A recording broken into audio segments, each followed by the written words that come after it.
একটা ছেলে নামাজ পড়ে প্রতিদিন মোনাজাতে একটা মেয়েকে চাইতো। সে প্রতিদিন নামাজ পড়ে সেই একটা মেয়েকেই চাইতো, কিন্তু হঠাৎ করে দেখা গেল সেই মেয়েটার বিয়ে হয়ে গেল এবং সেই ছেলেটা আবার নামাজ পড়ে আল্লাহর কাছে বলে, হে আল্লাহ, আমি তোমার কাছে একটা জিনিস চেয়েছিলাম, সেই জিনিসটা তুমি আমাকে দিলা না।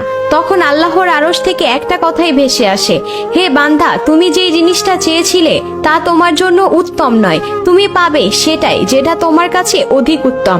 তো আমরা অনেক কিছু আছে যেগুলো আল্লাহর কাছে চাই, কিন্তু আল্লাহ আমাদেরকে ইচ্ছা করেই দেন না, কারণ সেই জিনিসগুলো আমাদের জন্য ঠিক না। Allah has a better plan for you. পাওয়া না পাওয়ার আশা বাদ দিয়ে যেটুকু পেয়েছেন সেটুকু নিয়ে সন্তুষ্ট থাকুন, কারণ আল্লাহ আমাদের জন্য সেটাই বরাদ্দ করে রেখেছে যেটা আমাদের জন্য অধিক ভালো। তো অনেকে বলে যে আমরা এই জিনিসটা অনেক চাইছি, কেন পাইনি? কারণ সেই জিনিসটা হয়তো আপনার কোনো না কোনো ক্ষতি করত, বা সেটা আপনার জন্য ঠিক না, তাই আপনি সেই জিনিসটা পাননি। তো যেটা পাবেন না সেটা নিয়ে সবসময় শুকরিয়া আদায় করবেন, কারণ সেই জিনিসটা আপনার কাছে কতটা ভয়ঙ্কর এই জিনিসটা আপনি আল্লাহর কাছে চেয়েও পাননি। তাহলে আপনি আলহামদুলিল্লাহ বলুন। যা কিছু আছে, আপনি যেই অবস্থানে আছে সেই অবস্থানে থেকে আলহামদুলিল্লাহ বলতে শিখুন।